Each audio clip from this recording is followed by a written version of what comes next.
But how do you scale from 100,000 to a mil as a normal employee? Try to reinvest properly. I ran agency, then I moved and reinvest this money to the USD and keep it there. Then I reinvest this money to property. From property, I reinvest this money, and I will reinvest my money currently to do this to my startup. What's your personal framework that, spotting low capital, high potential business ideas? I use analysis to understand which market is easy to enter, which resources I have today, how I can use my network. You need to learn two things: hire right people and fire wrong people. When I am listening that, we're losing job because of AI, not really. Market is changing already each single area of industry. They are implementing AI for everything. They're trying to increase the speed of work. So for those people who are considered high performers, what kind of mindset do they have? I hired one person here, and for some reason, she's interesting to learn, interesting to do. This interest is the key to the high performance. You said you worked with billionaires before, right? And not everybody works with billionaires before. So how do you find them different from ordinary entrepreneurs? The vision which they have, it's like...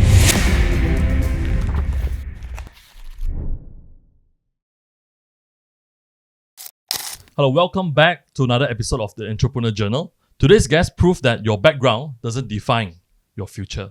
Your mindset does. So born into a humble Soviet family in the heart of Siberia, had no financial background, no elite education, and no connection. And yet, she climbed to the global success. She's the former program director of Xzola, helped launch Xzola Korean Academy in Malaysia, advised executives across industry, working with billionaires, and now she's building her own AI startup. And in this episode, she breaks down exactly how to earn your first 100K, then scale to 1 million using mindset shifts, lean strategy, and the power of system and AI. Let's dive in, Jin. And welcome, Marina. Let's do it. Welcome, Marina. Welcome to the show. Welcome to the show. Thank you, guys, and thank you for inviting me. My pleasure to be here and to provide vision, and which might be helpful for people who have quite ordinary situation and standard package in this life, which came through. So let's talk. Yeah, definitely. Yeah.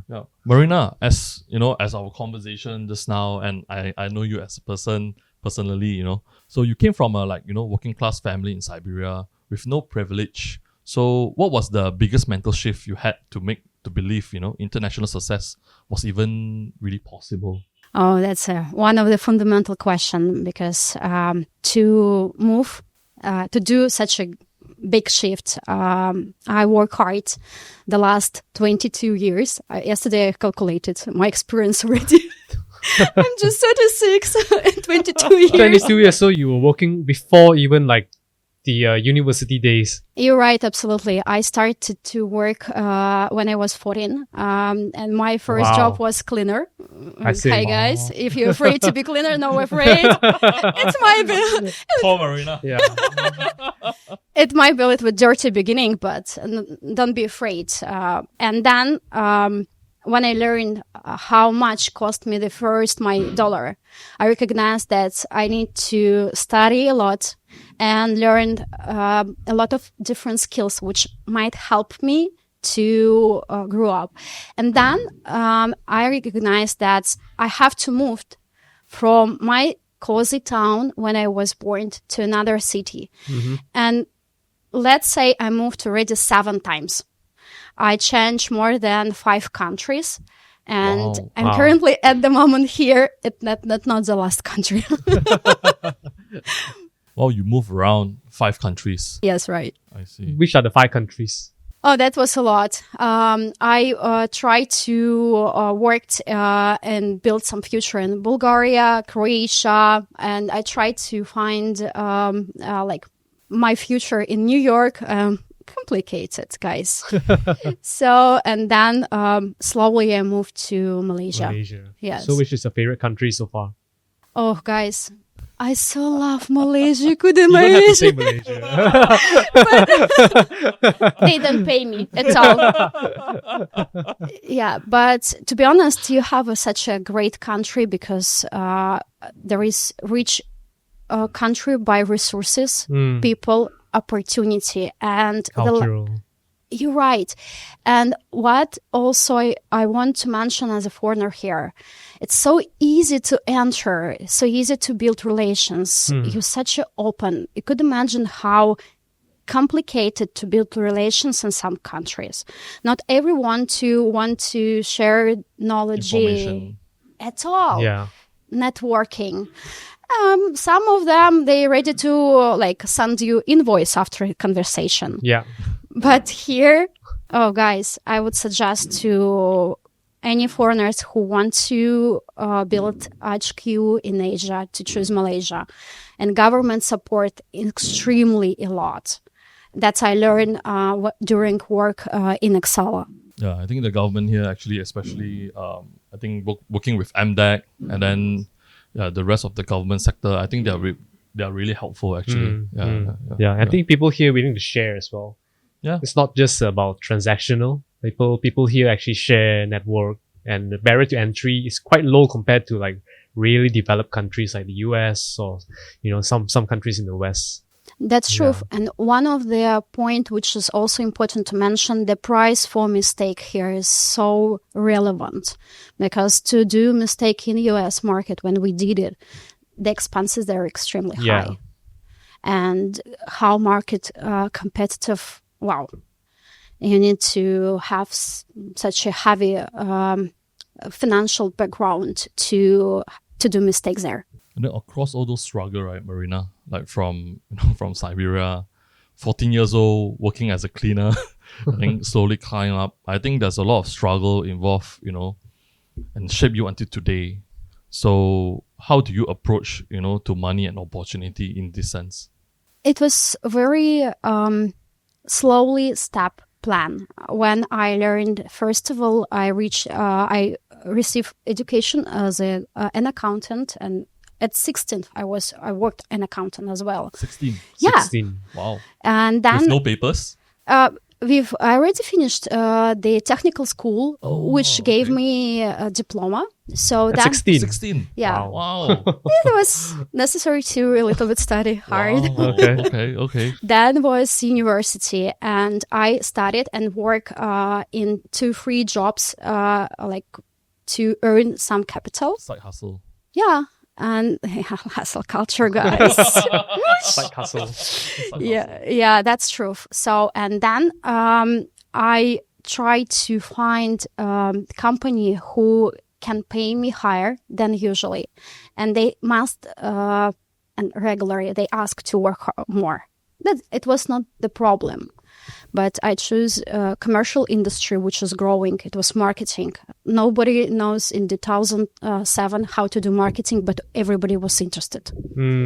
So that's why my second direction was marketing, and then I choose and found job as a advisor in Hungary embassy, and then that's the country which helped me a lot, because to use my accounting background and also marketing background, I helped the Hungary businesses to find like opportunity in country where I worked and to do the same one.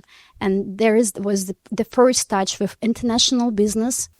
And then I understood how important to analyze the industries which is growing, how to build relations, how to actually, we call today as business development.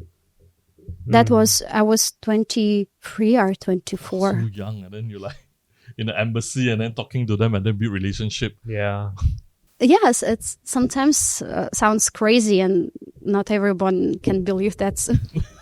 I did it before, but that's true. It was just before I had this experience, I did many other things, right? And it was the last job in city when I worked. Then I moved in the city, which is like 20 million. It was higher than before. And there I wanted to find also a job which is quite closely with wealth people, right? Who already have like millions of USD or let's say billion. And it was not so easy, as I spent quite a long time. But why? the most important question here is why I wanted to work with them. Because I recognize that I don't want to live my life as my parents. I so respect and so grateful. And I want to say a big thank you for my parents and everything what they did for me. Because I am only one person in family who has high education. I see. How But many siblings do you have? I'm only one person. Oh, only Okay. one person. Yes. I see. Yeah.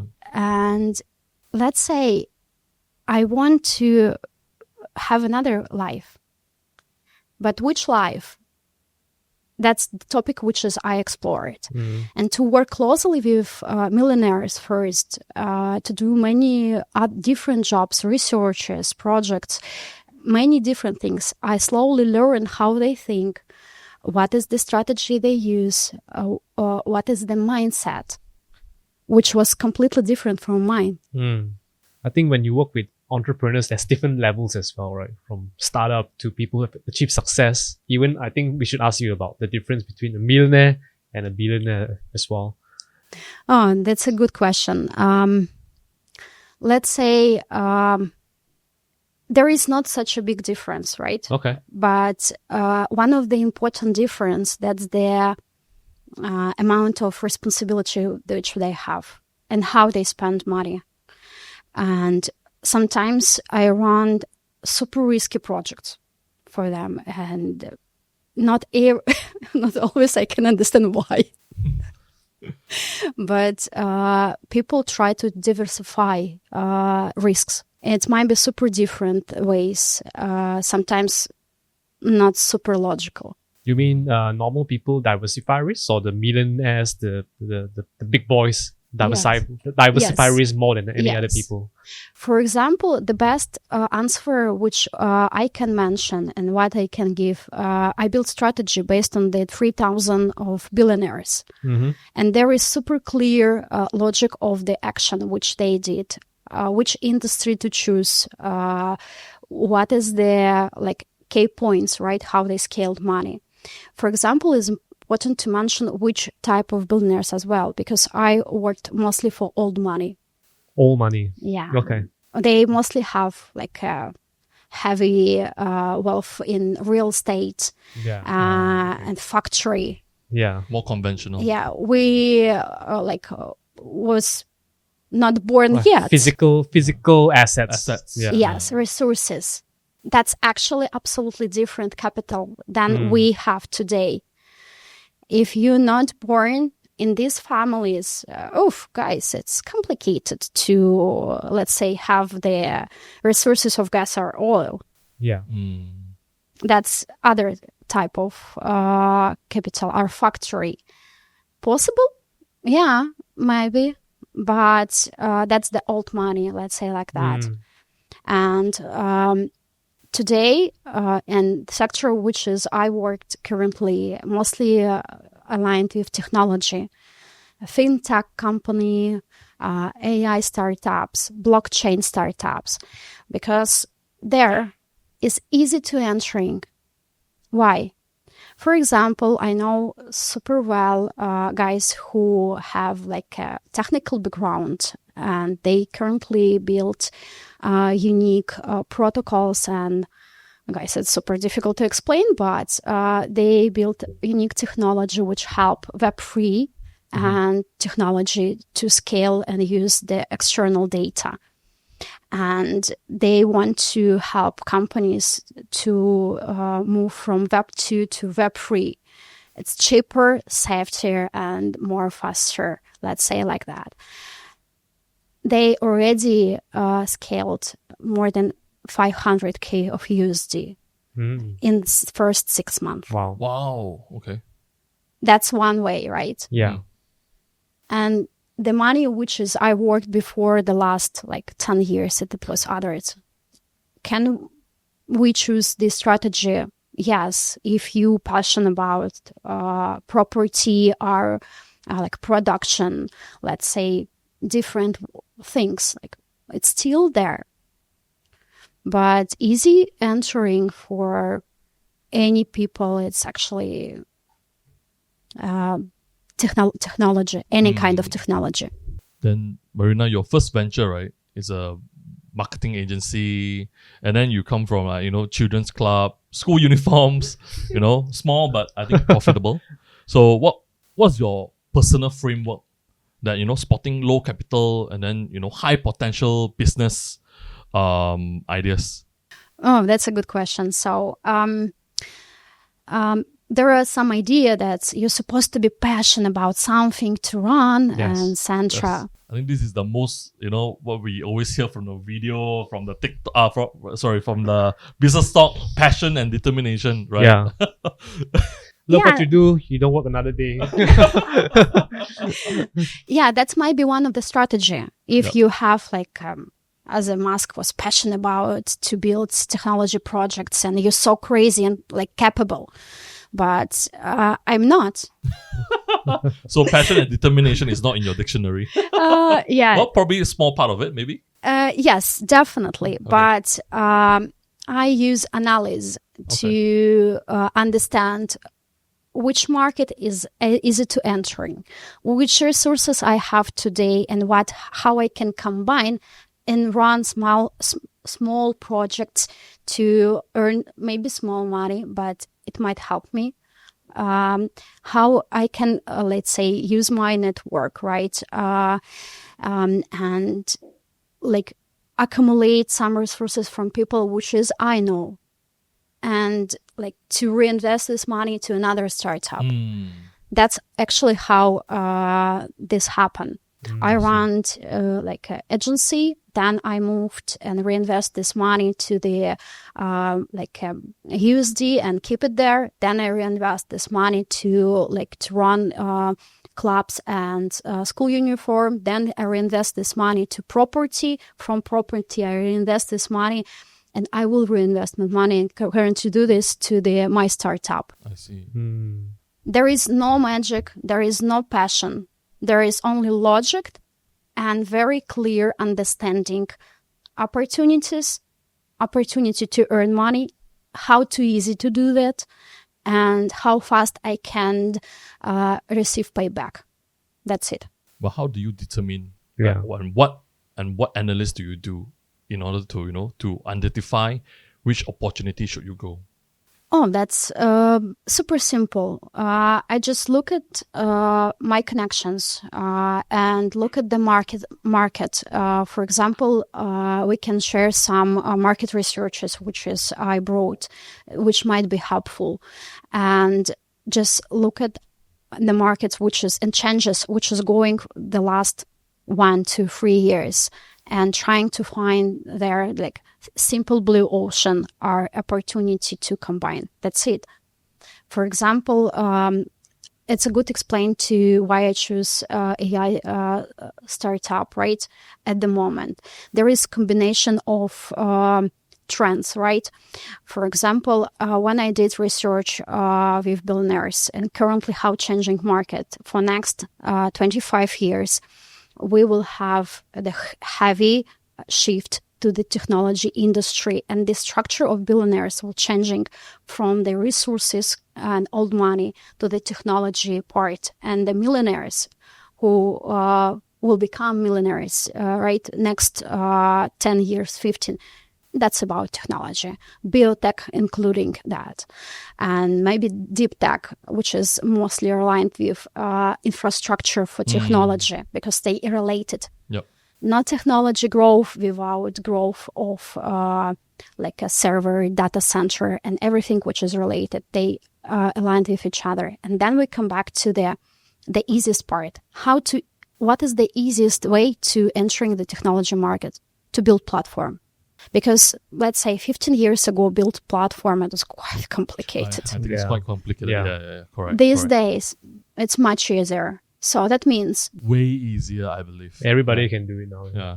It's possible, right? Say it's cost less than before. True. That means platform, number 1, easy entering market. Second, AI, 40% maybe more at the moment, investing to AI. There is trillions of USD which is invested already.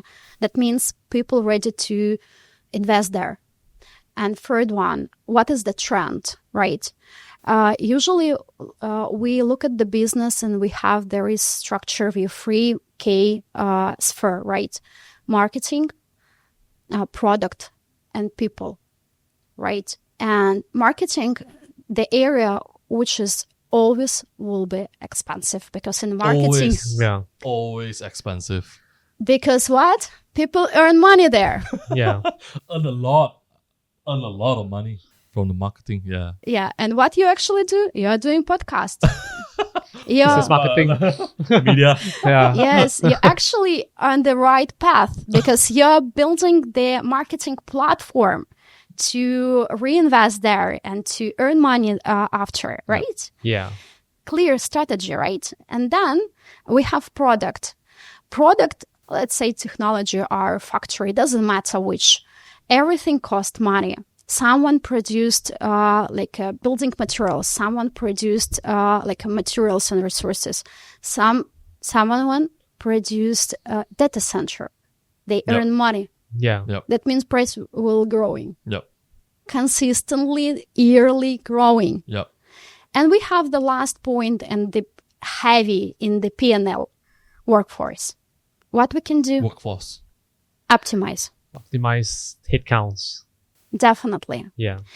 Not only I am designed to go to this area, there is 10 and maybe more startups which is trying to understand how we can optimize, how we can increase the effect from each single working minute.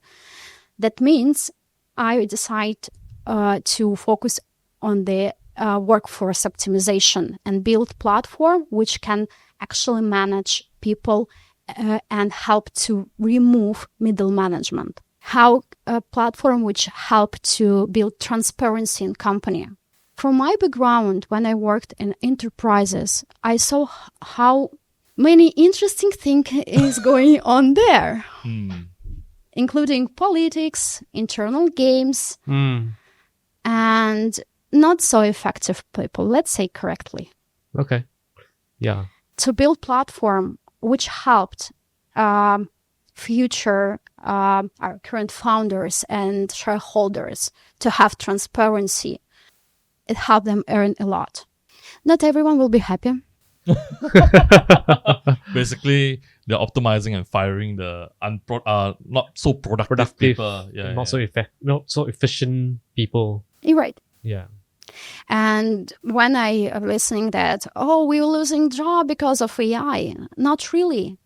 Not really. Market is changing already. And I read research and each single area of our industry, they are implementing AI for everything. Yep. They're trying to increase the speed of work and the result. Who will be in this field will have a job. Who will not adaptize for new reality, unfortunately, are chilly job style. You know the result. Yeah. Yeah. But how do you actually come up with this idea on the workforce, optimizing, and how do you see this opportunity actually? Where did it come from?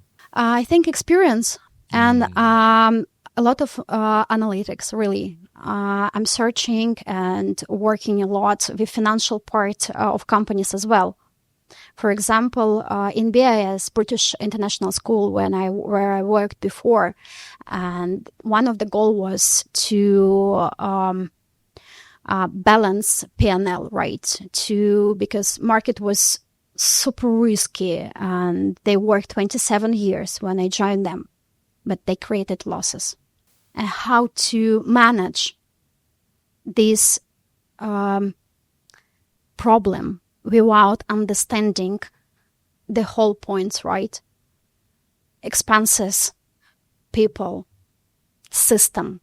Sometimes the whole free component is not working. That's one of the actually big mistake to scaling any project.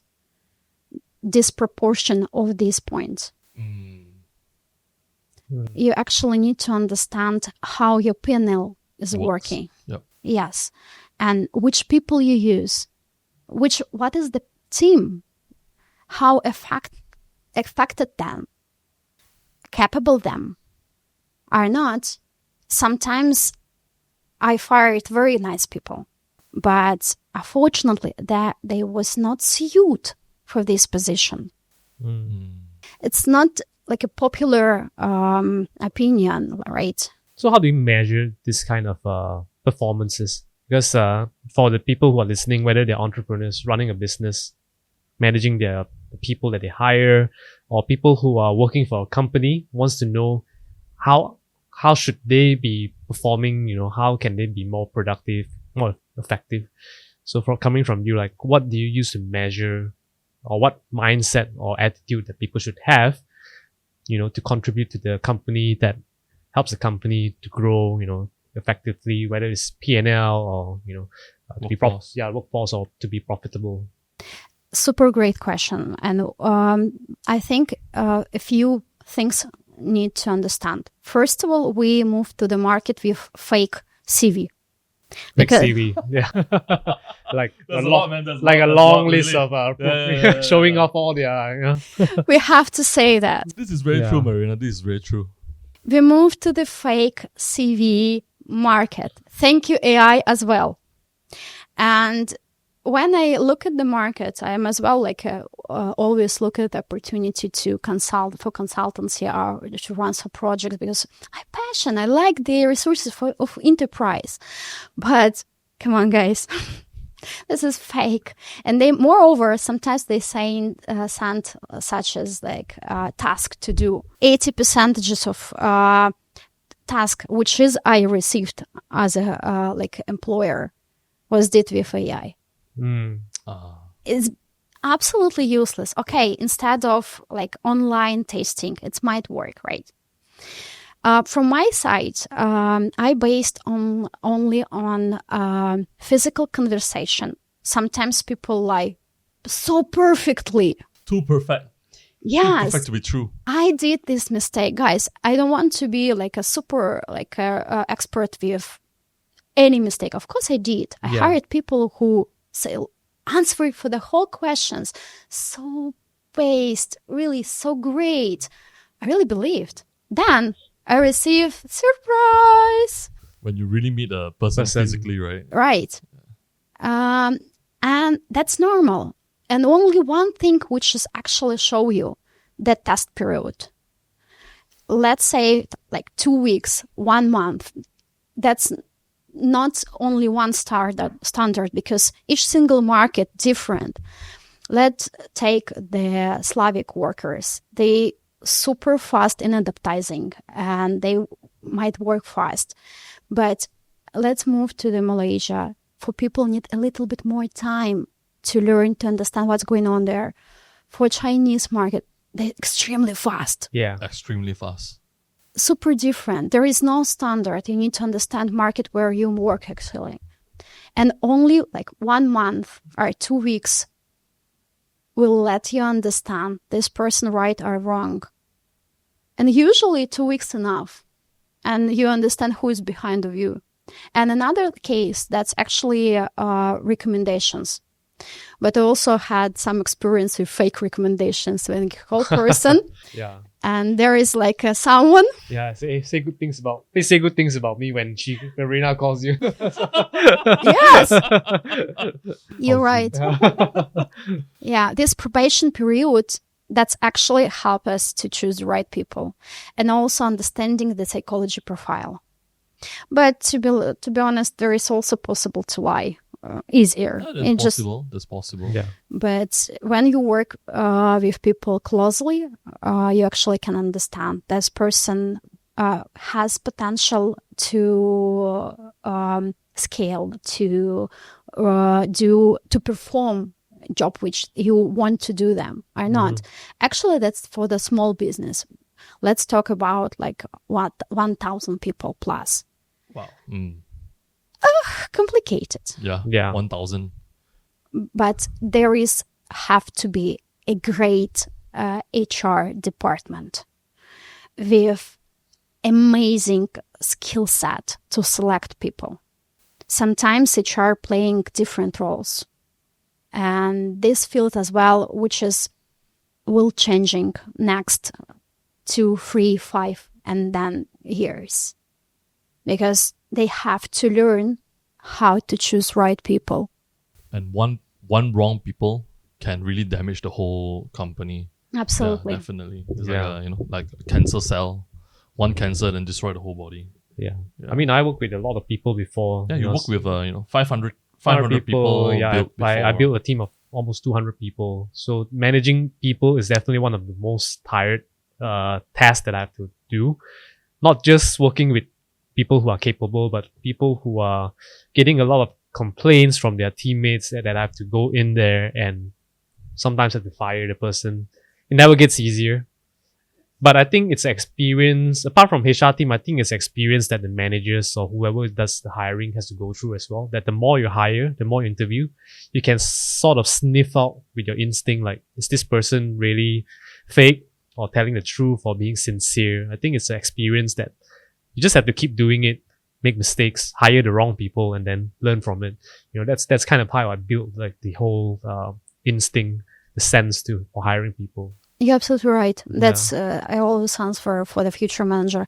You need to learn 2 things: hire right people and fire wrong people. Yeah, and do it quick. Best. Yeah, my weakness is like sometimes I'm too nice. It took me too long to like fire someone because I'm like, just give this person another chance, and end up 1 year that person is still there. And it actually affected the team morale. They're like asking, why is this person still here? Why is he above me? That kind of stuff. So that's one big mistake that I've learned. That's why you worked as a coach for your weak employee. Yeah. Don't be coach for your weak employee, because you spent for this person more than you could invest to your strong, skilled team, which might bring you more effect and more result, right? Yeah. I did the same thing, absolutely. And till the time recognized, stop to spend time for the weak. Yeah. Spend time where it's supposed to matter more than just spending time on someone who can't contribute. Absolutely. This is the classic proportion when you spend 20%, 80% or 20% of your time for the great performance team, and they will bring you 80% of results. That's it. And another part, which is actually mostly common for enterprise, they trying to put to their manager hands everything. The one leg kick. We call it the one leg kick. Yeah. Absolutely. They should hire people, manage them, manage product, manage some performances, to do some work which is sometimes super useless. That means we have very great and high educated people with great performance, and we use this potential to do some operation or some useless job which does not contribute to the revenue. That's also what is important to understand through the way of management. We have like operation team, like HR. What is one of the big topic, like when HR try to reallocate job to the managers? That's the wrong part. Actually, when we schedule and we're trying to modeling like a P&L and trying to understand how many people we need to execute strategy, we actually need to understand which actually proportion of the workforce they will use to contribute to do work which is contribute to the revenue. Not just scheduling task, write description, to do other like a task which is not perform to the revenue. Sometimes companies, like what I saw in enterprise, they are doing this mistake till this moment. An AI platform, which is I want to build, actually help to understand which is task actually aim to contribute to the revenue. Okay. If you use the high qualified manager to do some simple job, which might cost less than his salary, it's supposed to be reallocated to another worker. I see. So basically it's to find the right person to do the right thing and not finding overqualified person to do a simple task. Absolutely. That's Right. one of the common mistake. I think you also saw from your experience how often this mistake happens. Yeah, definitely. Especially when the team is got like bigger and bigger from 100 and 200 and 300. There's a lot of things that involve people and human, and there's a lot of like mistake will be Yeah. going on. So from an employee, I know from a company who is evaluating employee for employee as well, how would you perceive that person is performing really well if they're just working on the task that they are asked to do? For example, let's say we are artists, game artists, like a 3D modeler or something, right? So like, we hire them to do the job that they're doing, modeling, and they've been doing like 3, 4, 5 years. Their skill is getting better, but they're still doing the modeling, same tasks, although it's different artwork maybe. Would I say that is a good performing, or does he deserve like a promotion or something because he's doing his job well, but he's doing it the same thing for the past 3 to 5 years? Should he be doing something more than what he's supposed to do, his responsibility to get a promotion and to be considered a high performer, or he should be just continue to do what he do best, focus on what he's doing? That's an interesting question, because you're trying to solve issue and career path for the person which is work on you. Yeah. Why? I mean, because when you hire a team, I mean, one of the issues where managers face, or even any boss face, right? When you have a team of 10, 20 people who are stuck with you for maybe 3 to 5 years, or maybe even 10 years, and their salary is getting higher and higher, they should demand, they want a promotion and stuff like that. And how do you justify, like, okay, if you want a promotion, you need to do something more. But that person said, I didn't hire for this position. I'm supposed to do this work. But if I continue to do this work, I don't get a promotion. But I'm doing this work really well. Right. So sometimes it's a dilemma. Yeah, it's a dilemma. Yeah, right. It's like, correct. should I promote this person? Like, if I don't promote, he will leave, and so that is the kind of dilemma that managers face a lot of time. If you get what I mean? I'm not sure. If I'm making sense. Definitely. Yeah. And that's why I ask you this question again. You're trying to push person which is don't want. Mm-hmm. So you're trying to decide for this person that he or she supposed to be promoted. But why? So not which mistake I did, like the last maybe 10 years. I tried to push people to grow. Mm-hmm. It was mistake. Okay. Because sometimes people drawing tree, modeling, and they happy. Mm-hmm. Don't touch happiness of other people. Yeah, but what if they come to you and say that, hey, I want a promotion? Yes, Yeah. and there is rules. Yeah. If you want to be promoted, you need to do 1, 2, 3, 4. Mm-hmm. That's it. Because sometimes we as a manager, because we're passionate and I think like 3 of us definitely want to run something, improve. Hey, let's do, guys. Let's go. But not everyone like that. And True. if they don't express this passion, don't touch them. That means like you can have the conversation, and sometimes I did, like what you want, what actually the goal of your life are. I like what I do. That the signal, don't touch the person. So if they say, I like what I do, but I want to get a high salary. That means you should do 1, 2, 3, So we 4, should 5. set some criteria for them to meet. Right. And that criteria should align with the company's direction as well, right? That's it. Sometimes you should let go good people and high performers. Right. Oh, I had so many of these cases, and not always it was easy. And one of the good and the strongest team member left when I worked as a program director. I can tell you, like, I was crying because that was not only high performer, it was a very good person.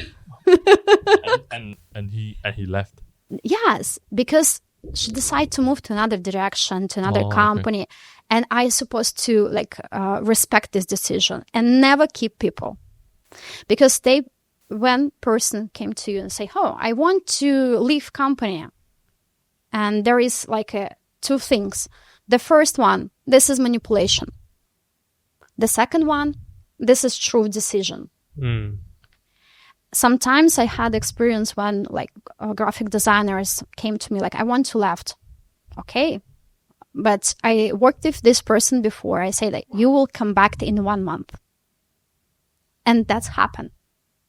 but to another, I have to hire her another department. Because this is the strategy of people. Get stressed, tired, burn out, left company instead of negotiate. Sometimes, let's say manipulation. If person start to manipulate you, this person's supposed to be fired. And maybe you can forgive for one time. Because where is the field for manipulation?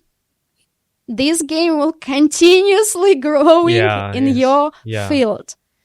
And this is like a bad worker which just can spoil the whole. Yeah, it's a toxic attitude. And what about, so talk about people who wants to perform now. So not everybody is Mark Zuckerberg, Jeff Bezos, or Elon Musk. Most of us, I think, for the viewers watching, we are working a stable job, and want to grow our career, have a comfortable life, and we always glorify entrepreneurship, starting a business. But not everybody wants to go that direction. So some people want to have a stable job, grow a career, but also make pretty decent salary living, so comfortable life. What can they do to achieve that? Oh, that's a great actually question, which is I learned based on my experience. When I understood that I did mistake with career path and changed strategy to from 1 year or 3 years of performance, like what is my goal actually? I decide to think what is my goal for 5, 10 years, 15 years. That has changed everything. I learned 2 languages from beginning when I was 27. It's not so easy. Yeah, definitely. I really bad with learning new language. Absolutely. Yeah. But I have to because I want to work internationally. Then I learned English. I traveled to Malta to study, traveled to UK study English, came to Malaysia to improve it. And I moved from just regular business, local one, to international. It's slowly moving there and trying to always find position which is mostly higher paid. For example, if you work as a HR, there is one salary on the market. Of course, you can become like the highest paid HR on the market, but 1-2% from the whole market. Yeah. That's why I always worked in the high risk projects. For example, our commercial area. Higher risk projects. Yes. Okay. Our startups are like a commercial part. I see. As a commercial director and manage sales and marketing, that's one of the stressful part because your wrong paid traffic will destroy the whole financial system and company. That's a high actually responsibility. I see. If person actually high risk, high return. Yes. Right? Because you're responsible for the returning investment. And then I moved to the project, which is actually like, let's say, let's run some food chain in 1 year. You work hard, like 15 or 18 hours per day. You run project, but you have the higher salary than you could have on the market. Mm-hmm. That's the price. You take more risky responsibility. I see. Choose more risky industry to do job which is not always fine, but you have salary which higher on the market. Right. Of course, there is another opportunity. For example, if you have super unique skill set, but who has 5%? That's great to use it, but let's talk about regular people. That's it. You have opportunity to choose industry. First of all, industry, which is growing.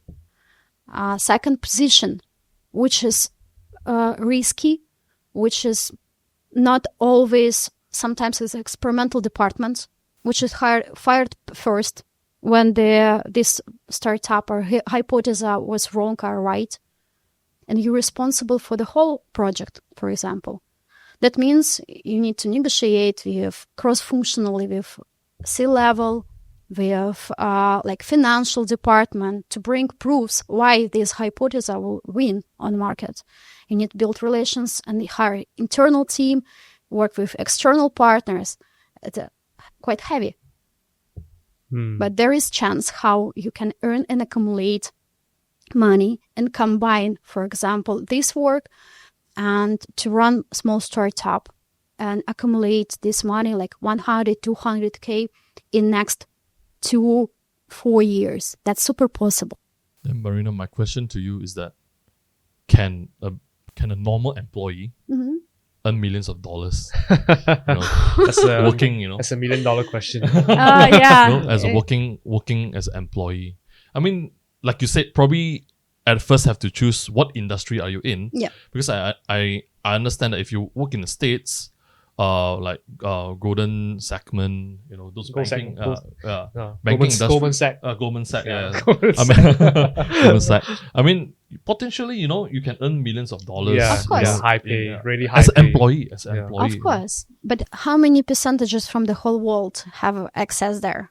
Have you finished Harvard, Oxford, Stanford? Not really. I'm also. Right? Of course, that's actually another strategy.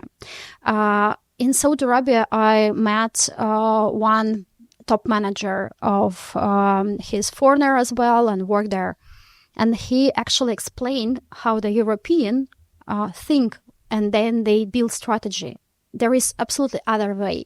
So they actually pay and prefer to study in the private school because this is investment help children to build relations based on the school year. Wow. Even an early year when you're a kid, the strategy really plays in. Exactly. That's the way to do it. I mean. Yeah. So that means the early stage startup actually starting from 3 years old.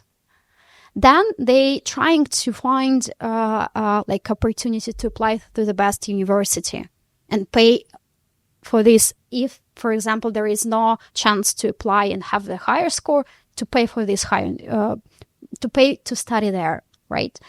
And there is other field to earn contacts and networking. Then move to masters, then PhD, and then like 26, 28 years old person have opportunity to run startup or to open doors to the best companies in the world, like top 5, let's say BCG. I met these guys in Saudi Arabia. They're really extremely smart. They're high performers and they actually work through another way. And I'm really happy for them that they had access to this university and they had learned this strategy before. But in my case, in Siberia, Harvard was so far away Yeah. and looks so impossible. These days, when we have internet, or when we could find opportunity to study some skills online, sometimes free paid, that's absolutely other generation and opportunity. That's actually how the strategy looks like. And then when they already 35, networking which they built from the 3 years old start to work and return them money because some of the like from the school years worked in one company, another company. That's actually the strategy. Who has access to go through this? Guys, that's the best one. Maybe their opportunity to study hard, right? And to reach the higher school if you have actually capabilities. But our money and ask parents to pay for that. So just to break down, like find high responsibility, high risk roles that no one is willing to do, which will automatically pays you higher because not many people wants to do it, and high risk, high reward basically. So for those people who are considered high performers, right? They're the top 5% of employees around the world, or 10% or 1%. What kind of mindset do they have that normal employees, 90% of employees doesn't have? Interesting. I think one important thing, for some reason, this person like to work. I know a lot this type of people across millennials, right? In our average years, right? It's more difficult to find in the youngest generation, but it's still there. I hired one person here. She was 24, 23 when she did internship in our company. It's let's say 20 interviews and only one person who actually has potential. And for some reason, she's interesting. Interesting to learn, interesting to do. This interest is the key to the high performance. I see. She's willing to do anything it takes to get the job done and learn. And never ask, why are you supposed to do this? Why are you supposed to do? Yeah. And we start with her to talk let's say, you're on the first stage of your career. I see potential in you, right? You're super talented. You did already startups. Already they built some platform or something during the students' year. And that means this project showed me that, she wants more. She wants to learn more, do more than others. But not everyone is supposed to be like that. Yeah. But this is the person, I said to you already, in next 15 years, if you keep this interest, you will be on the top of the leaders who high paid. Because you're ready to do different job without any ask why, how. Yeah, it's not in my job description. I'm not gonna do it. Some people are like that. Yeah. They're very calculative. Yeah, just show me what is in my description and I will say yes or no. Yeah. It might be there if it's the regular character, but if these ideas in the area of your interest, in the area of your experience, and the area of your job description. Marina, let's talk about how to scale a business. I mean, this strategy. So because currently you're also starting your own business. I mean, while we are discussing, you were saying that there are a few countries that is interesting that can start from there. Which country will you choose to start from? If as a person that would like to start a business, where will you choose? That's a good question. Malaysia. In some cases, you're right. Because I have more than 10 foreigners who moved to Malaysia to build HQ here because government built incredible great conditions, and because Southeast Asian market is growing at the moment. It's the right time to come here and build something.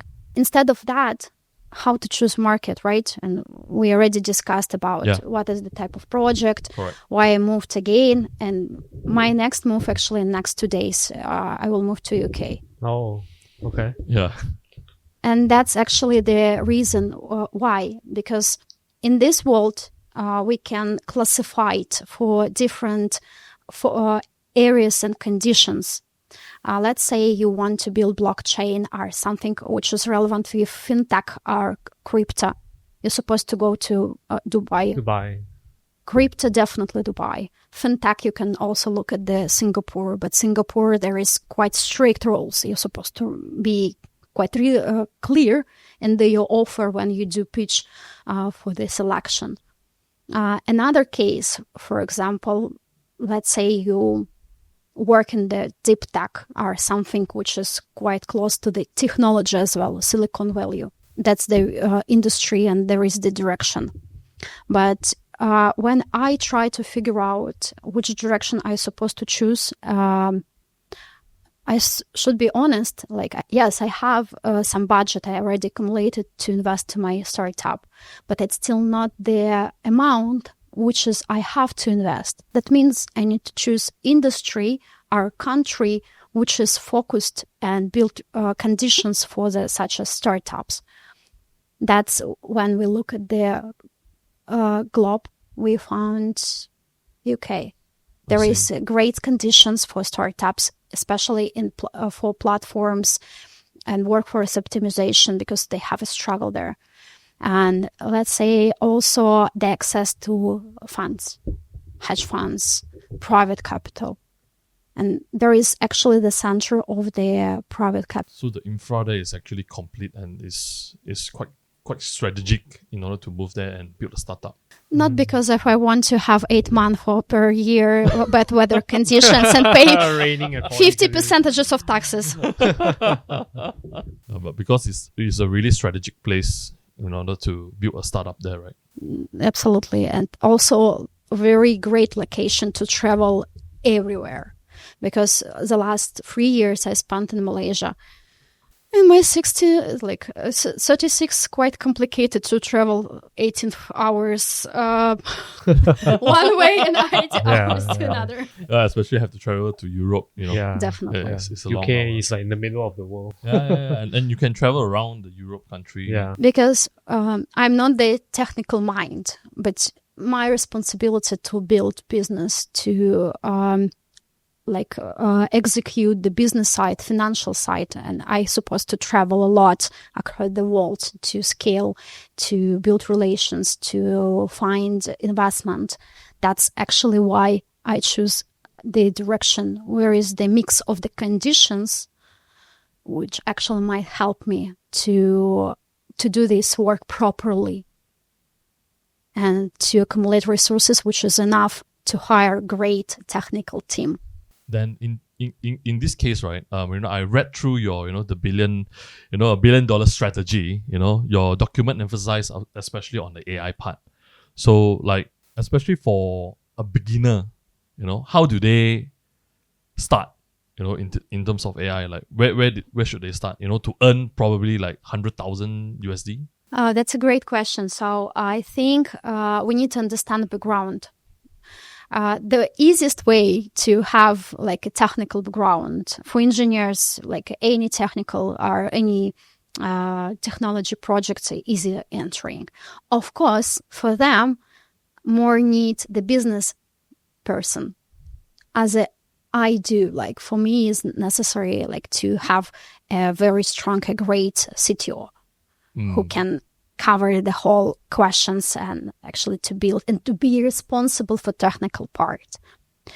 And through this way, we look at the case one by one. And let's say we have engineer who is the extremely great. For him or for she, is easier to build and to go through the for data, what is the market is growing, which algorithms she or he can build to sell first, to understand what is the relevant for market. To sometimes I know very great cases when such people start as an outsourcer, then they build outsourcer team, then they start to build own projects, right? Because found some market gap, or join product person, right, who brought them idea. And slowly moving through this way. Let's talk about person who mostly from background, like business background, marketing background, as I do. That's actually the idea. We need to find market gap. We need to understand what is necessary for next 15 years, 20 years, how market is changing. And through this side, we need to understand which capital do we need to find. And then there is a few variants to find partner, like which can cover the technical part, or find money to hire people who find money, yeah, definitely. That was the main part, actually. Yes, to cover the expenses for technical team. And of course, nobody, like very small percentages want to work in the startup because Risky, difficult, nothing to build. Yeah. You need to work more and blah, blah, blah. And of course, there is no benefits. yeah, like coffee and cookies. Coffee, insurance. Yeah, like that. Yeah. But there is actually a very clear mindset. I was this person before, like, okay, I never ask about insurance and cookies and coffee. I can buy coffee for me, how much we will pay in, which benefits I will receive. Any percentages of capital, shareholder, okay. Well, and then you can play, right? Money, our partner. Yeah. No magic, unfortunately. Yeah. Okay, maybe some small percentages of good luck. I think luck really plays in the game actually. It does. So I met a very interesting person, and he taught me that to scale up to 0 to 1 million is difficult. Yeah. And 1 million to 10 million is difficult too. But 10 million to 100 million is actually quite easy when you reach 10 million. But 10 million to 100 million. And 100 million to billion is really depend on your destiny and your faith and your luck.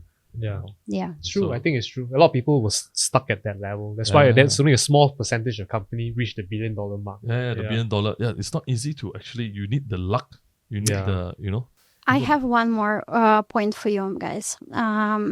That's not the first my startup, and I believe not the last one.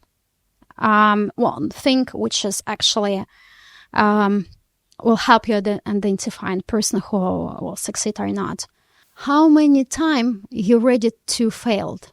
I failed many times. Trust me. I paid so heavy amount for my experience. And we have some cases which is where I earned some money, but you don't know how much I lost. And I paid for my experience. And this case, this startup which is around, when, for example, expert from endorsing body in UK, the commission which is evaluate projects, asked me, okay, what is your strategy? I was quite honest with him. Like, I don't know, will I succeed with this project or not? But what I know, the pivot is my favorite word. Pivot. Yeah, I will try to understand market, which is actually interesting for market, for what product people are ready to pay, and then I will pivot. Today we discussed that workforce optimization. Maybe I'm wrong with this hypothesis and we will move to another side, or it doesn't matter. We have to start and we should be super sensitive and look at the market reaction and follow this reaction and understand what is the competitor is doing there. That's actually the important part. And maybe this project will fail. I don't know. We will look at the distance. Of course, we will do everything what is necessary to win. But then, maybe I will cry a little bit. Maybe depressed a couple of days. Then I will stand up and, okay, what is next? What we're supposed to do next? What I have, which capital, which connections, which interesting, what is necessary to build for market, what people want, and start new one. Resilience. A lot of resilience. Is that what makes millionaire and billionaire different from ordinary people? Yeah. So I want to ask that question. You said you mentioned that you work with billionaires before, right? And not everybody works with billionaires before, not directly at least. So how do you find them different from ordinary entrepreneurs, who is running a business and breaking that $1 billion mark? Is there anything you notice that makes them really different? Like maybe they're efficient, they have balls, they have really big guts, Big balls. big balls.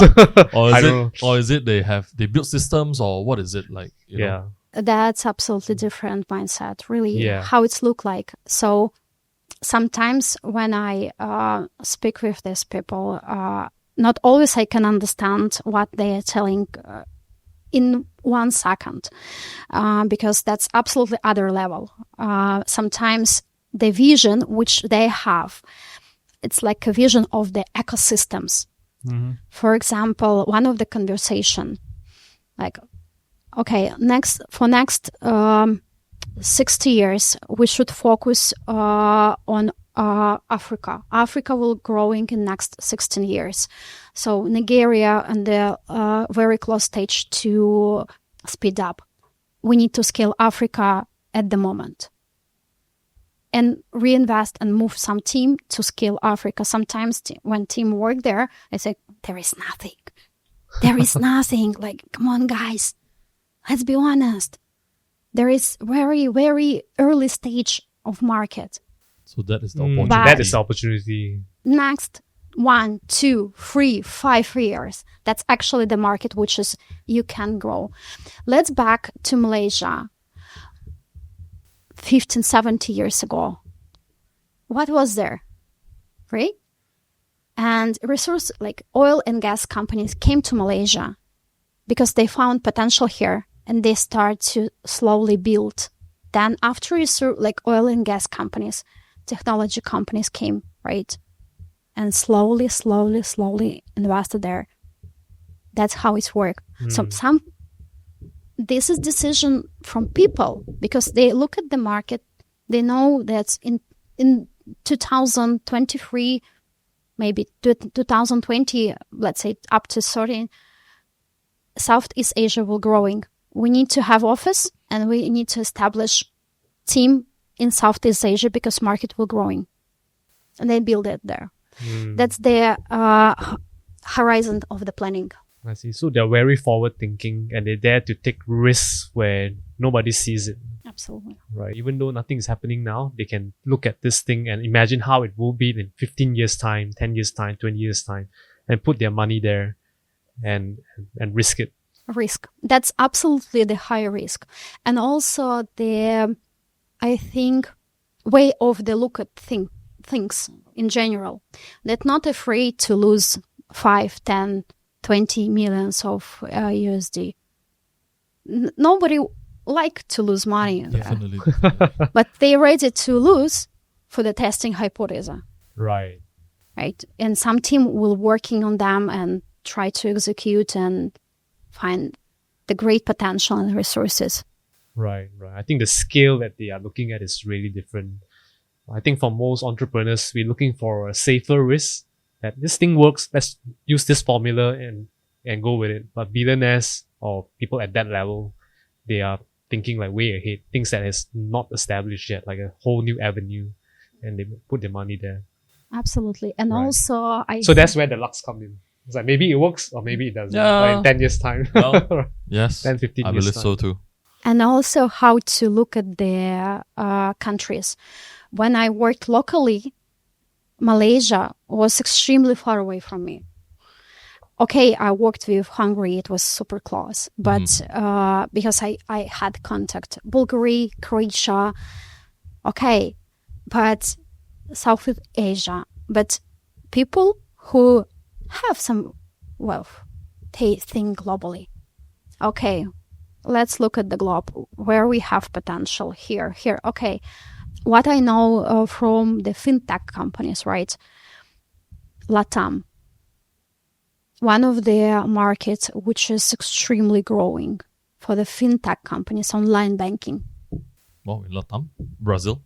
Brazil, Argentina, but let's up a little bit America, like Mexico, Colombia.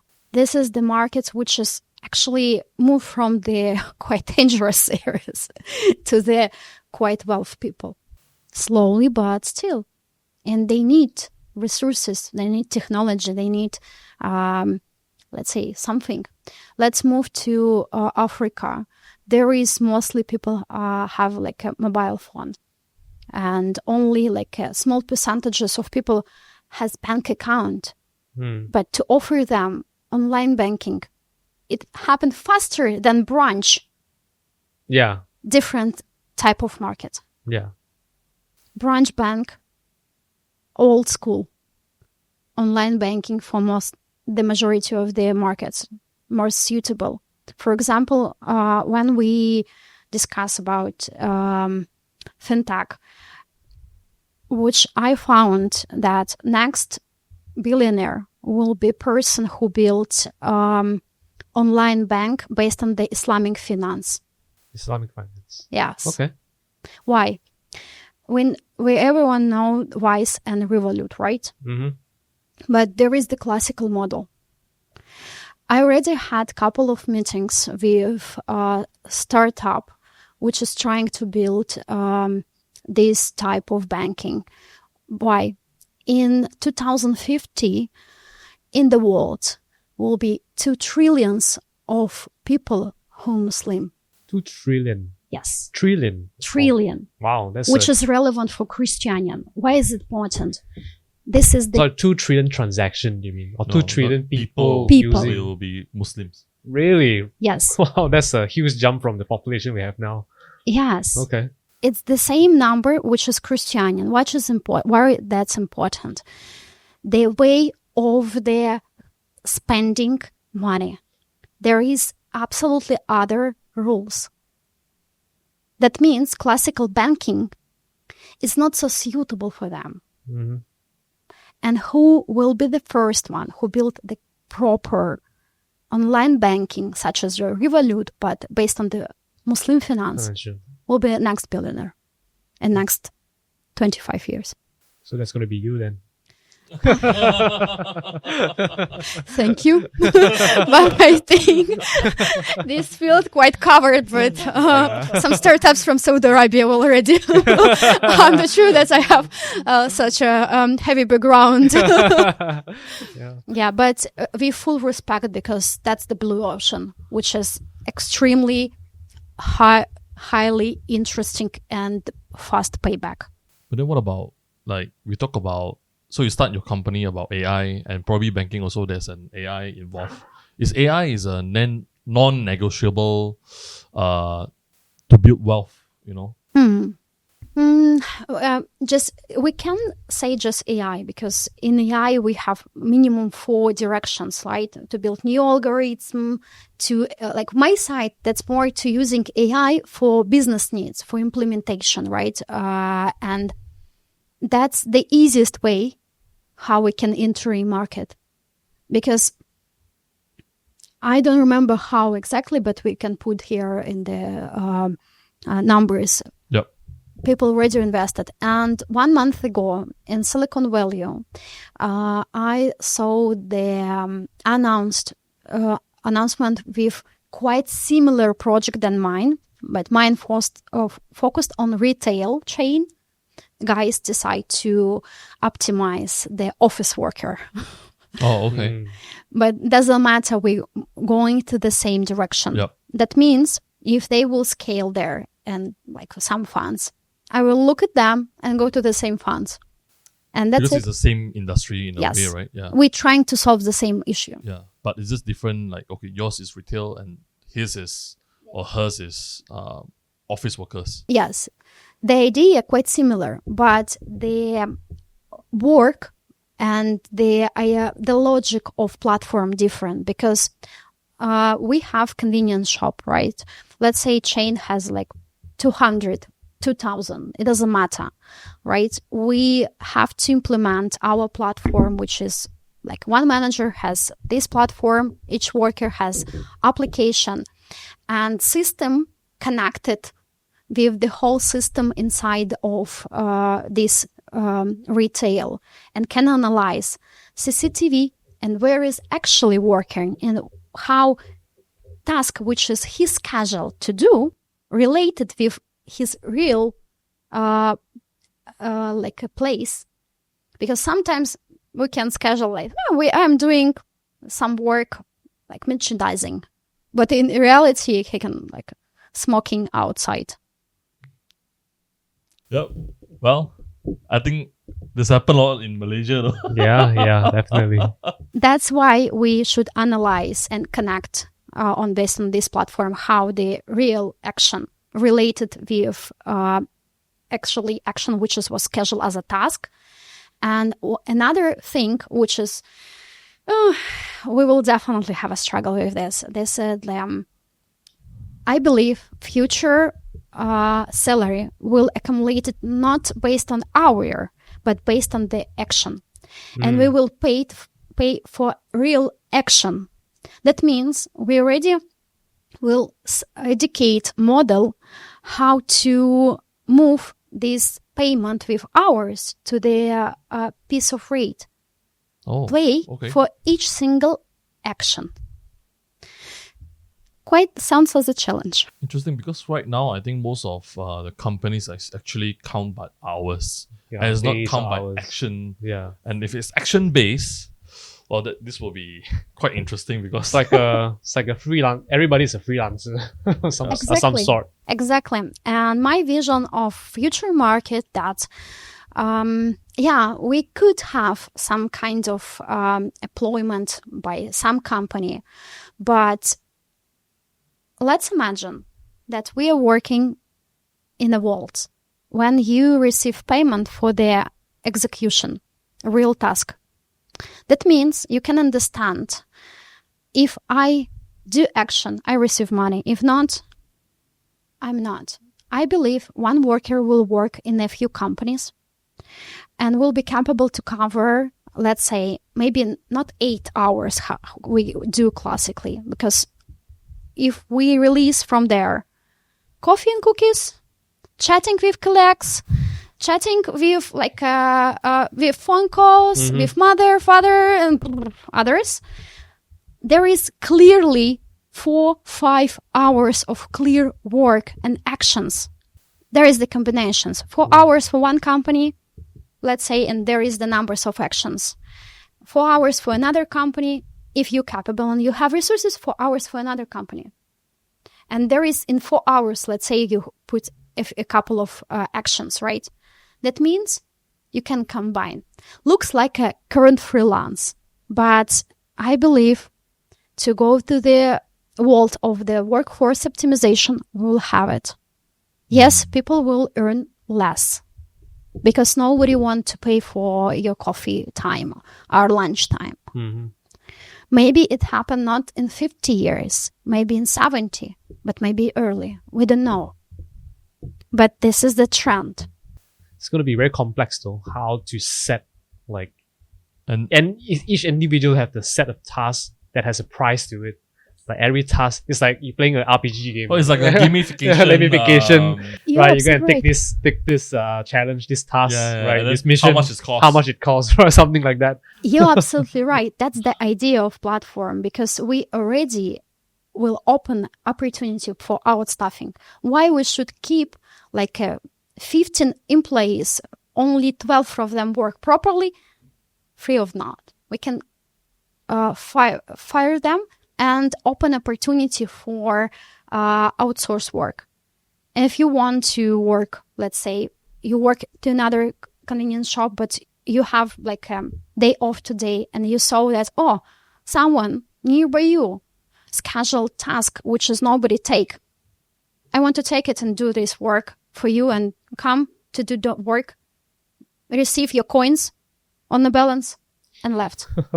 Interesting. That's why I love my experience in game industry, because when I look at how the logic games work, okay, I understood the logic that might be suitable not just for games, but for implementation for the workforce.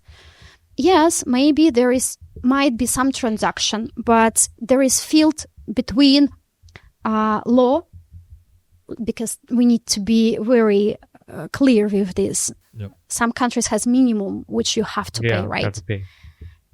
For the first stage, it will be some coins inside of platform. Yeah, you receive some coins, right, on a balance. Then maybe in the future it will be direct transaction as a freelance platform.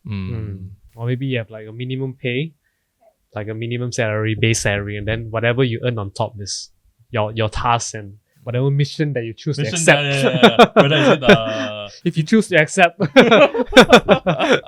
That's actually the blue ocean for the game companies as well, because you already know the gameplay. You already can build platform which is might be cloud game, right? But focus to another, and to have some collaborations with retail chain and build for them something similar and help to optimize and implement and integrate with ERP system. That's new type of business and new field for build that. Yeah, I mean, the gamification, I think, is interesting. How it changed the way people work. Actually, yeah. Implementation wise, definitely a huge hurdle. Like the logistic of it, it's going to be a big challenge for especially the management team to set all this thing up, although I think AI can handle, but you still need someone to like Definitely. keep track of all this kind of But I think this one is, this gamification thing, we simplify it, it's called gamification. But I think in China, actually, they already implement some of the, tasks that you have to, because you have to do this to reach your KPI and get paid off this. Yeah. So I think it's actually getting, True. like you said, I think it's there already, actually. True. And it's coming. That's why I decide, like, if you have something which is in the process of structuring, but market is super clear, right? We have some trends. Yep. Like today we have some unicorn, but nobody knows will they survive in next 15 years, right? So that means you can try. Never heard of, never really thought about it. Like what Steven mentioned, there are some like China setting up things like a KPI, which technically it is similar to like, but to put it in action. Yeah, it's really tough actually. Yeah, it's really tough. It's not easy, and definitely it's much more stressful because you have to complete your action in order to, and someone had to keep track of it. And I don't know. And I saw before they actually have the tools to track it, and timeline, when you're gonna submit, how you're gonna submit, and they're actually able to track it. Moreover, they able to track which time you work, which time you like sitting, texting, yeah. in the social media, etc. The record is super clear. We already have platforms which has helped to like build cloud workspace, right? And which is recording the whole your action. Not everyone ready to implement this system to the company because security and many other things, and that's right. But it's coming. Yeah. Because even China, they will like put the CCTV, Yes, to really track you what you are doing.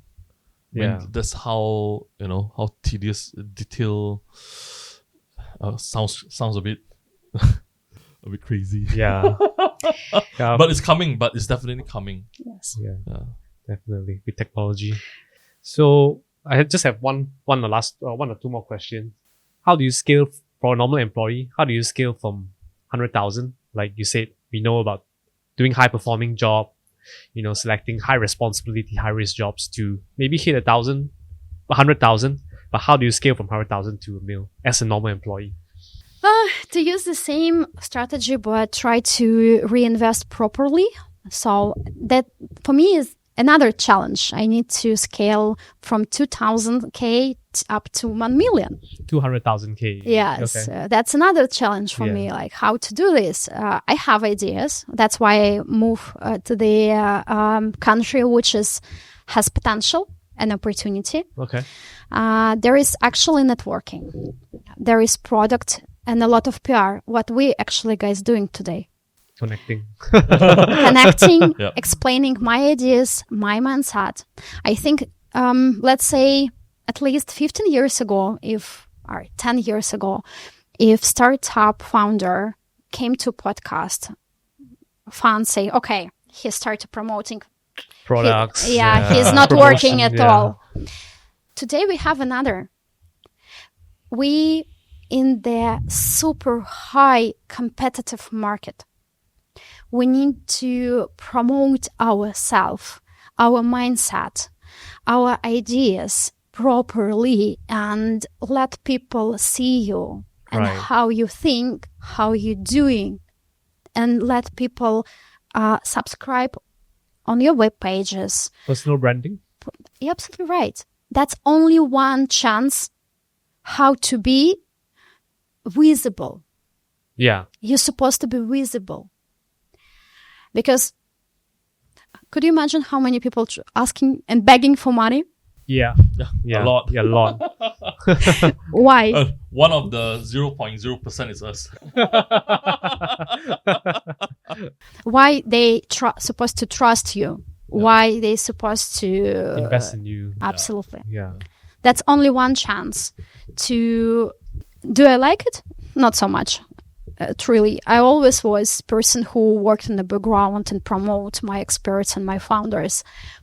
That's why it was my job. But now I change my place and I have to go to the podcasts, write articles, do pitch days, organize maybe some events to promote my experience, my project, to let people learn it, to educate people about me, my psychology profile, how I'm responsible, and what I'm doing. And usually, as you know, like funds and especially business angel, they're not investing in the project, they're investing in the people. People, yeah. That's why we have this important action these days. So many people want to ask for money, for investment. Or even a higher position with an even better salary. Yeah. But for some reason, this person is supposed to trust you. But before he will trust you or she's supposed to meet you. Yeah. Supposed to meet you, we need to create field for that. Place, background, PR, connection, positive feedbacks. That's why I always trying to do my work properly. It doesn't matter which, like a founder or manager who manage my work or team member you call. Maybe instead of people which is I fired, will give you a good feedback that I did what I was capable to do and did it properly. Yeah. Oh, fair enough. I think so. Personal branding, putting yourself out there, people notice your work, your personality, what you can capable of. So whether if you're asking for investment, people trust you more easily than if they don't know who you are. So it's easier to network. Or if you're an employee, can look for better opportunities, better pay, or even profit sharing with the new job that you're looking for as well. Yeah, fair enough. And that's how you scale to $1 million. I hope so. Yeah. Well, I have one last question for Marina before we end the session. Sure. When we always ask this question, all our guests actually, So if you could go back to your earlier self, right? So what could you do differently? To reach maybe 1 million faster, or what would you do differently if you go back to a younger self? Yeah, I have some suggestion, definitely. As we discussed for the strategy, right? Definitely to study language. Study a language. Right. Okay. Study language because, yes, we have AI which can translate and blah, blah, blah. But without understanding the culture side, the mindset of language which you want to study and market which you want to work with, any AI will help you, really. That's useless. Might be help, not for long-term perspective. And also move faster. Because, yes, I was born in super cozy town, but there is no field for future billionaires or others. Right. Millionaires as well. Yeah. To be honest. Yeah. Right? And that means we need to take ourselves and put to the field where it's potentially possible. And what else? Okay, maybe to develop my technical skills because I was quite good in math and physics and chemic as well. And marketing was higher paid before. So she chose marketing instead of mathematics or physics. Yeah. Could you imagine that? Yeah, we had like a statement that you can earn high salary or higher paid to work in the math area, but in my friends who studied like coding and computer science took my right answer for tests during maths exam. It was the funniest part, right? And there was, maybe I can mention that it was a little bit wrong because would I stay in the field of math, right? And to improve these skills, I definitely had the technical background today in combination of my soft skill, it might be quite interesting. And today, from my personal idea, we have the Renaissance era for science and engineers as well. That's a new opportunity. If you're good in math, please keep going. So I think there's 3 points that what Marina mentioned. So the first one, it was the language. Second one, it will be move faster, faster pace. And the third one will be technical skill, which included with soft skills as well. Definitely. I think these are the three things that, in order to move, into professional and reach globally. Okay, cool. I think this is very beneficial to learn, from your experience on how employee all the way to entrepreneur and even working with billionaires, how you can scale, from 100K to 1 million and what are the strategies involved. So people are listening. I hope that, you can take away something in your career or if you're building a business as well. And Marina is kind enough to create a very interesting document called the $1 Billion Strategy. Can you talk a bit more about that? Yes, of course. And everything what we discussed today came from not just my mind, right? Before I recognized and collect this insight, I did many of different researches based on the McKinsey, based on the other very respectable companies. And I built strategy for 1 billion, like let's say path, which based on the 3,000 of billionaires across the world. The date is actual for February 2025. I think it's still the same, maybe a little bit restructured. Thank you, Musk. So, and also we can let it read because there is actually the clear plan about industry, why this industry works, which country or city do you need to choose to go through, which steps do you need to do, including mindset, which mindset you need to have to earn your 100, 500 and 1 million. And let's say, let's believe in people to become a future billionaire.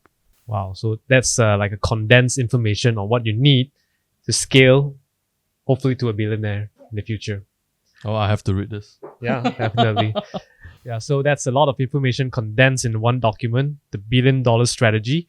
So if you guys want to read that document and start your journey to 100K, click on the link below, like this video and subscribe to the channel, and we'll send you that valuable document, that condensed document. Right. So thank you so much, Marina, for coming on to the show. Thank you so much, Marina.